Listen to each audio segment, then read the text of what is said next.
Man, Rooster, it's got to be 5 o'clock somewhere.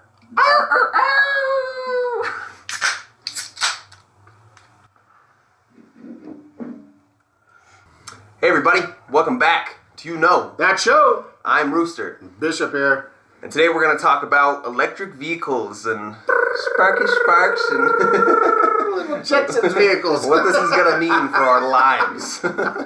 It's pretty interesting. The technology is getting crazy. They're literally cramming, like that was the problem originally, is that they couldn't get mileage out of them, you know? But now they're cramming all these fucking cells into them, and they're making, like, 100-mile batteries that are like, little plates and stuff. You know, the other thing too is you look at the technologies themselves, right? Like, so they're always looking at new batteries to use, right? Yeah, look it up. Yeah. You know, they're looking at what is it? Lithium crystal, right? Whoa. Right? Yeah. That sounds pretty unhealthy. intense. But it has the capability of total recharge. Like for an EV or electric vehicle, it has a total recharge of 15 minutes. Whoa. Right. Holy shit. And it's exponentially more cycles on a recharge. So the battery life is like doubled or tripled. I don't remember what it is. And then you have a combination of batteries and hydrogen motors and just all kinds of crazy shit. I mean, literally, it was like the Jetsons. Doc from Back to the Future is going to show up and throw a fucking banana in there. Right, follow the top. Just go! I need some trash. Beer! Guaranteed, that's what Elon's working on next. Fucking putting trash in cars. The flux capacitor? Right. You're going to wake up in 1984. Exactly, though. Have you guys seen this new Hummer EV? Holy shit! Yeah, it's insane. Dude, it looks like a monster. It's insane. You can clip off the top of the hood to make it like roofless, and oh my god, I forget the specs on it, but it's got like insane fucking torque. 1,000 foot-pounds of torque and 1,000 horsepower. Jesus. That's insane. For an electric vehicle, that's fucking nuts. That's insane. Well, it's like, you look at some of these other vehicles and, their takeoff time, 0 to 60, just smokes gas vehicles. I'm sure. Just smokes. Like, if you go on and you watch, and there's a ton videos on YouTube here with the Tesla vehicles up against supercars. Really? And they launch out, and these guys are just, these Teslas are just smoking them. Wow. And the guys are like, I got $500,000 in that car. Right. And this guy's sitting over here like, I paid $120 for mine, and I just took your pink steps. Right. So, Jesus. And mine doesn't require dead dinosaurs. Right. But that brings another whole discussion in, because the power's still got to come from somewhere. Exactly, right. So how far are we getting away from fossil fuels? Right, exactly. They're burning fucking coal somewhere to turn something to make the power anyway, so. Mm-hmm. But that recharge time is crazy. Then it actually is like going to the gas station, still a little slower, but it's actually like going to the gas station, you just fill up, and then you can be back on your way rather than waiting for an hour for it to recharge. I liken it to if the lithium crystals actually come forward, that, back in the old days, and I mean back in the old days, not just back in my old days, but back in the old days with the old service stations and the gravity-fed fuel pumps and stuff, when you used to go to the fill station, you would get out, you get a soda, you get a snack, the attendants fill in your car, right?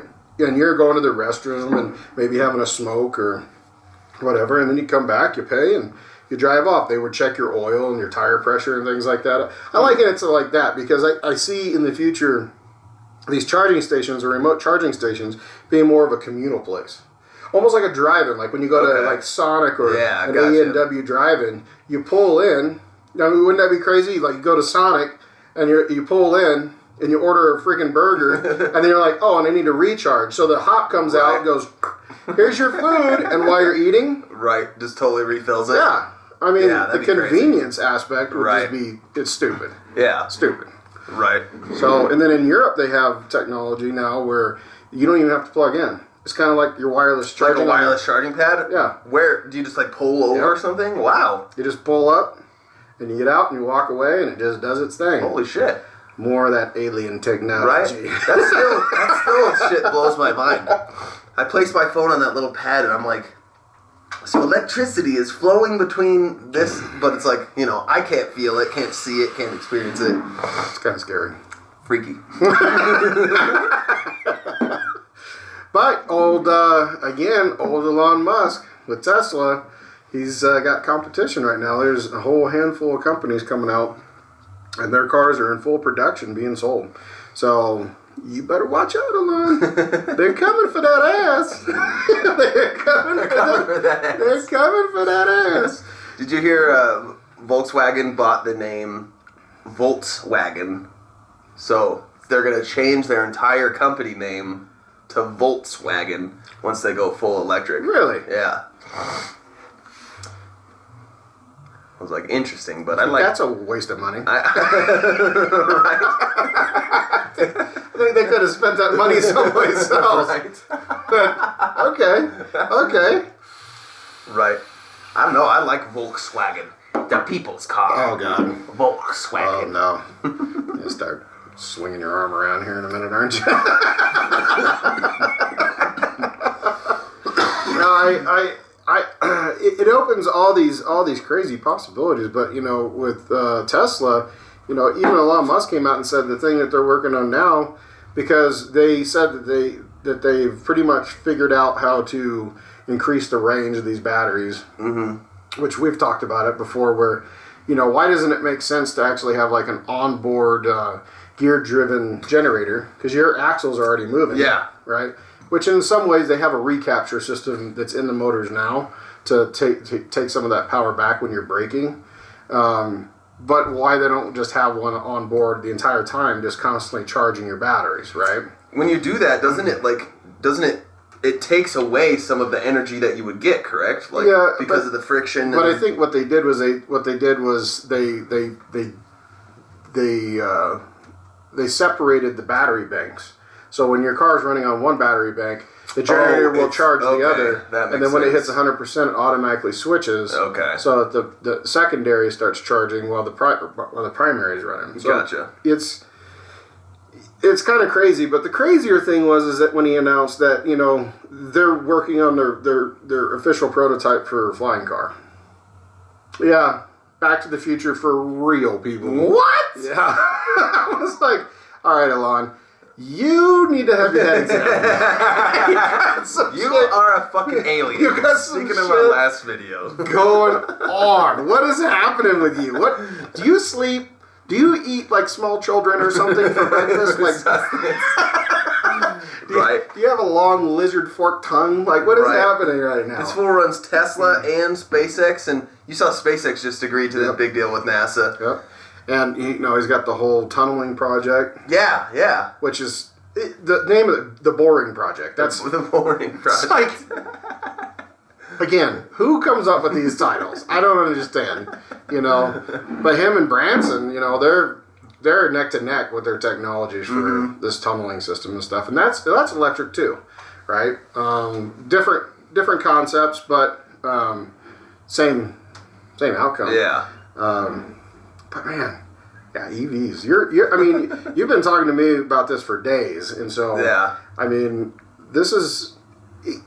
It's coming. Yeah, I mean... Speaking of that, remember, I don't know if you guys heard about this, like a week ago, there was that whole... Not even a week ago, probably a month ago.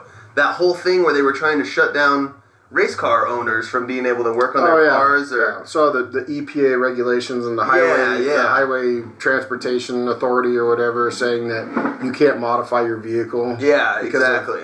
Pollution, because of emissions and things like that. Yeah, that's retarded. You go and pay money.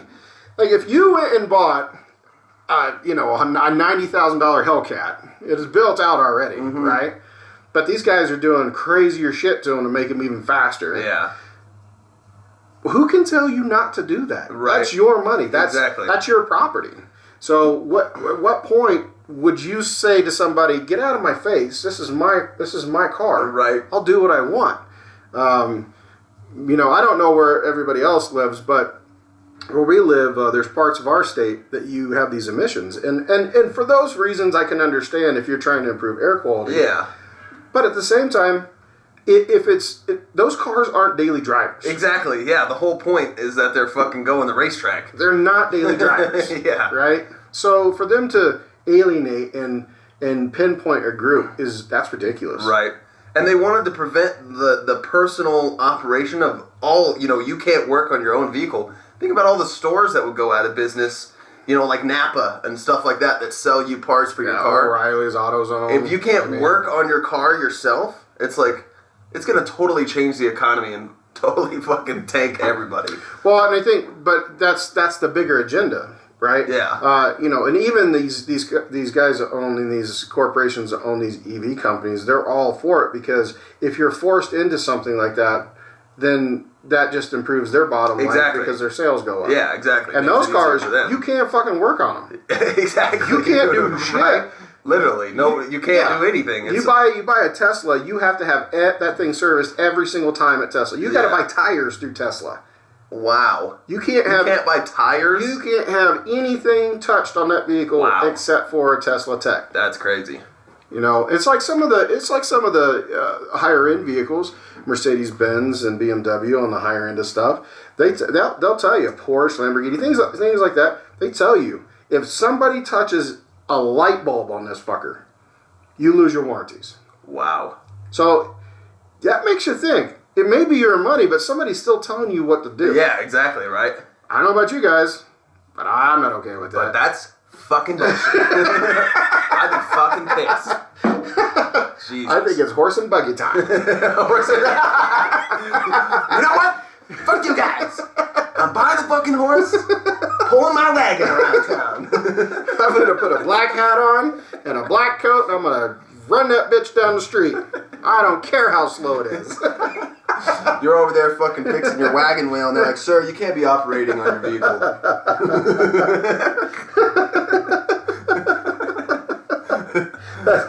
It'd probably go that far, too. Right? It'd probably go that far, too. This is ridiculous.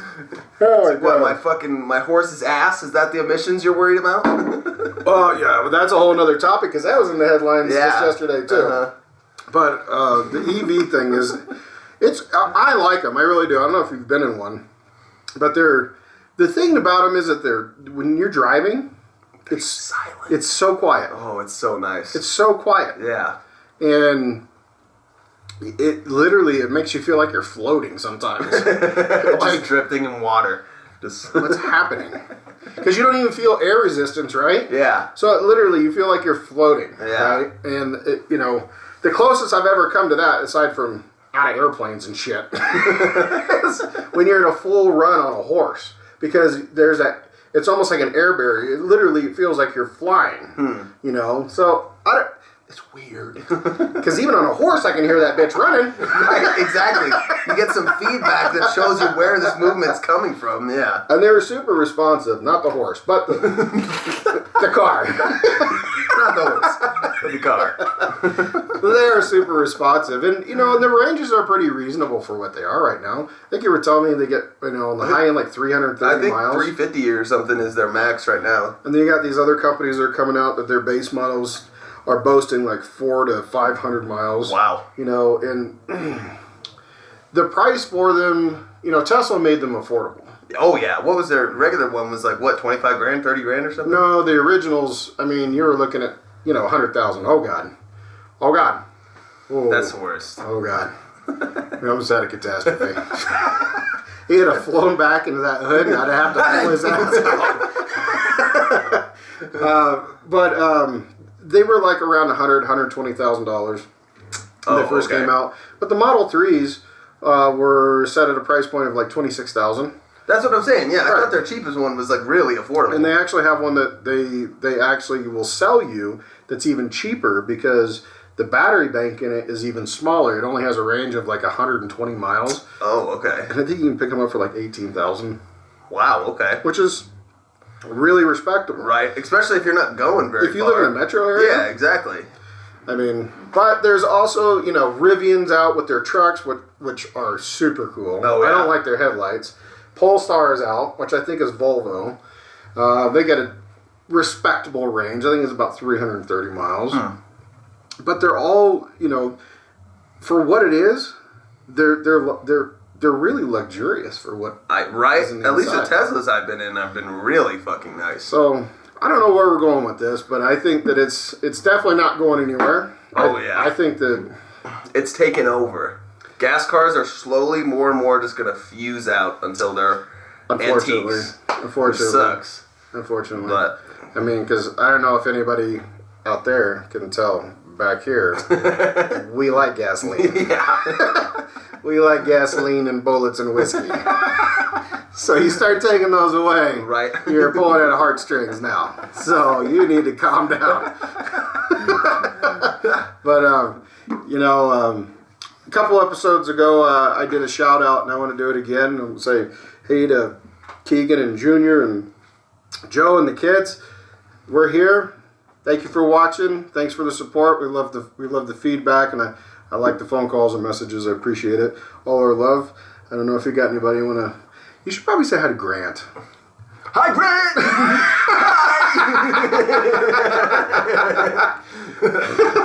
But unless the next round's on you guys, we gotta go. That does it for today's video, guys. Thanks for watching. Be sure to leave a like and subscribe to, that show.